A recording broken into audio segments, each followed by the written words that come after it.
नमस्कार, मैं हूं रत्ना और आप देख रहे हैं सी न्यूज भारत। आए रुक करते गुजरात बुलेटिन की और बात होगी अहमदाबाद की, जहां फतेहवाड़ी इलाके से ड्रग्स की तस्करी करते हुए एक मां बेटे को पकड़ा गया।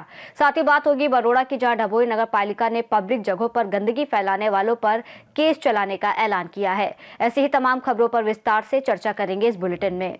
वेजलपुर पुलिस ने फतेहवाड़ी लोखंडवाला पार्टी प्लॉट क्षेत्र में कार्रवाई करते हुए एक महिला और एक युवक को बड़ी मात्रा में गैर कानूनी एमडी ड्रग्स के साथ गिरफ्तार किया है। पुलिस ने सवेरा होटल के पास से कालूपुर निवासी समीम बानू पठान और मोमिन खान पठान को पकड़ा, जिनके पास से 246 ग्राम 800 मिलीग्राम मेफड्रोन बरामद हुआ, जिसकी कीमत करीब 7.40 लाख रुपए बताई गई। इसके अलावा पुलिस ने 2 मोबाइल फोन, नगद राशि और 2 व्हीलर भी जब्त किया है। पूछताछ में सामने आया कि ड्रग्स में उन्हें फतेहवाड़ी की सीरीन अलारखा नामक महिला ने दी थी, जबकि आरोपी महिला पहले से ही एनडीपीएस और शराबबंदी मामलों में वांटेड है। पुलिस ने एनडीपीएस एक्ट के तहत मामला दर्ज कर आगे की कार्रवाई शुरू कर दी है। આમાં એવું છે, વેજલપુર પીઆઈ ચૌહાણ સાહેબ ને બરુખતરિયા પીએસઆઈ છે, એની ટીમને બાતમી મળેલી હતી કે ફતેવાડી વિસ્તાર છે જે વેજલપુર પોલીસ સ્ટેશનો એની અંદર આ કામના જે આરોપી છે એ એમડી ડ્રગ્સ લઈને નીકળવાના છે, તેની હકીકત આધારે તેઓએ પોતાના સ્ટાફ પંચો સાથે રેડ કરેલી અને એમાં જે મુખ્ય આરોપી છે સમીમ બાનુ ઉર્ફે પપ્પી ફિરોજ ખાન એ અને એનો દીકરો છે મોહસિન ખાન, એ બંને રેડ વખતે પકડાયેલા છે। 250 ગ્રામ એમડી ડ્રગ્સ એમની પાસેથી મળી આવ્યું છે। પોલીસે કાયદેસરની કાર્યવાહી કરી એમના વિરુદ્ધમાં અને અત્યારે તપાસ ચાલુ છે। આ જે પકડાયેલા આરોપી છે એ મા અને પુત્ર છે, એ સિવાય જે એના પિતા છે એ પણ 2017થી ડ્રગ્સમાં પકડાયેલા છે। હાલમાં એ ભરૂચ જેલ ખાતે છે।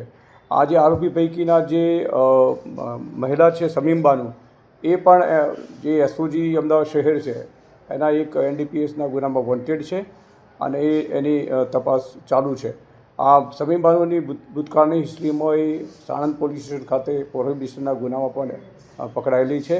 એટલે આ જે આખું પરિવાર છે એ ગેરકાયદેસર પ્રવૃત્તિઓમાં 2017થી સંકળાયેલ છે।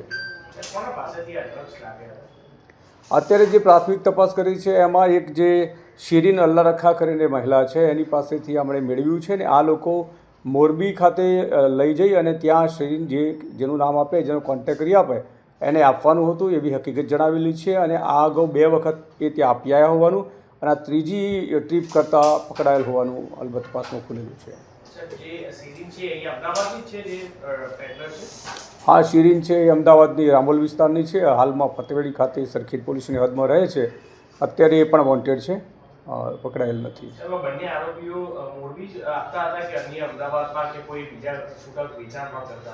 ना आजे छे बंने एक ट्रीप पर पैसा मळता था। एक ट्रीप करे तो 10,000 रुपया जे एने छे ए शीरीने अल्लाह रखाईने आपती हती, एटले अगाऊ 2 ट्रीप करी आव्या छे। आ तीजी ट्रीप करवाना हता અને પકડી ગયા છે।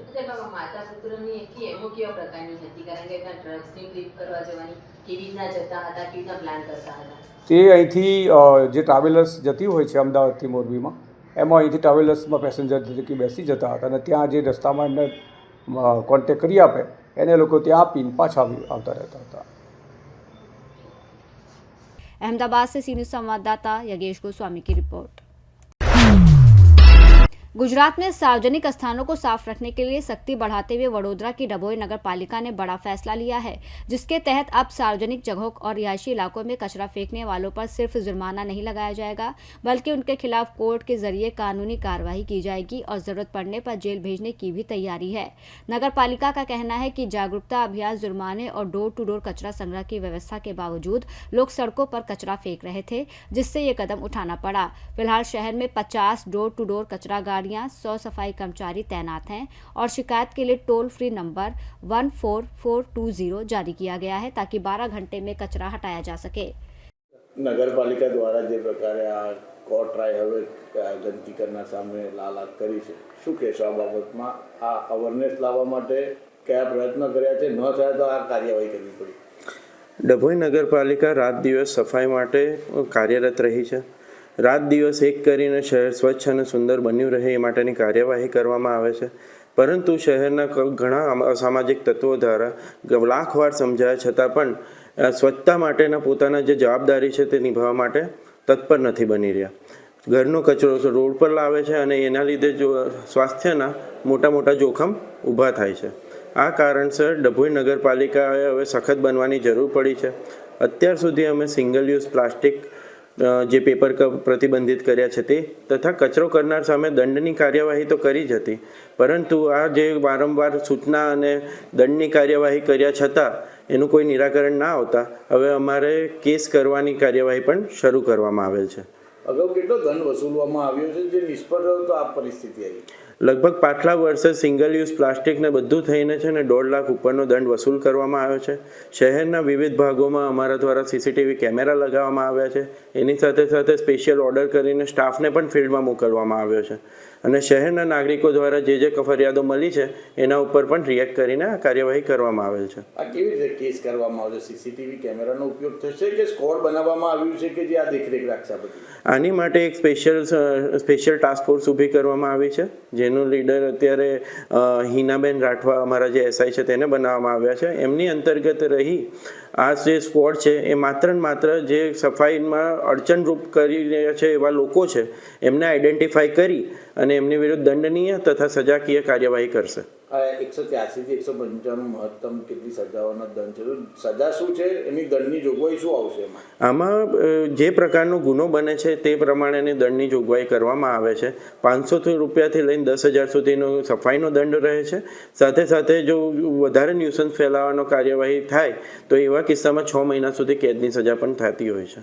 પાલિકા પાસે કચરા નિકાલ માટે પૂરતી વ્યવસ્થા છે ખરી કે ખાલી માત્ર લોકો પર દોષનો ઢોકળો ઢોળવામાં આવશે? નગરપાલિકા રાત દિવસ એક કરીને પોતાની મશીનરી સાથે આ કામગીરી કરતી જ હોય છે. એની સાથે સાથે નવા સાધનોની પણ માંગણી કરેલ છે. જે વિસ્તારોમાં ડોર ટુ ડોર રેગ્યુલર જાય છે એ વિસ્તારોમાં પણ આ ફરિયાદ અત્યારે ઊભી છે. હું આપને માર્ક કરીને કહું તો આયુષ સોસાયટીની બાજુમાં, જનતાનગર પાસે, રાઈસ મિલની બાજુમાં, ગોલાની હોટલની સામે, મવડી ભાગોળ પાસે, વડોદરી ભાગોળ પાસે, આ બધા એવા એરિયા છે કે ત્યાં આગળ ડેઇલી દિવસમાં એકવાર ડોર ટુ ડોર જાય છે. એ છતાં પણ આ કચરો છે એ રોડ ઉપર નાખવામાં આવે છે. बड़ौदा से सीनियर संवाददाता लालभाई भटियारा की रिपोर्ट। डभोई शहर तालुका के युवाओं ने रोजगार और सेवा का अनोखा मॉडल अपनाते हुए बाइक को मोबाइल दुकान में बदल दिया है, जिससे ग्रामीण इलाकों के लोगों को घर बैठे ही रोजमर्रा का जरूरी सामान मिल रहा है। इन युवाओं ने अपनी बाइक पर कैरियर और बैग लगाकर किराना, kitchen item, toilet, fridge, cutlery, packet food और अन्य आवश्यक सामान रखना शुरू किया है और गली गली घूमकर बिक्री कर रहे हैं। इससे दूर दराज गांव के लोगों, खासकर महिलाओं और बुजुर्गों को बड़ी राहत मिली है, जिन्हें पहले सामान के लिए बाजार जाना पड़ता था। ये पहल न केवल गाँव वासियों की परेशानी दूर कर रही है, बल्कि कम निवेश में युवाओं के लिए आत्मरोजगार का सशक्त माध्यम भी बनकर सामने आई है। बड़ौदा से सीनियर संवाददाता लालभाई भटियारा की रिपोर्ट। गुजरात बुलेटिन में फिलहाल इतना ही। देश और दुनिया की तमाम बड़ी खबरों के लिए आप देखते रहिए सी न्यूज़ भारत।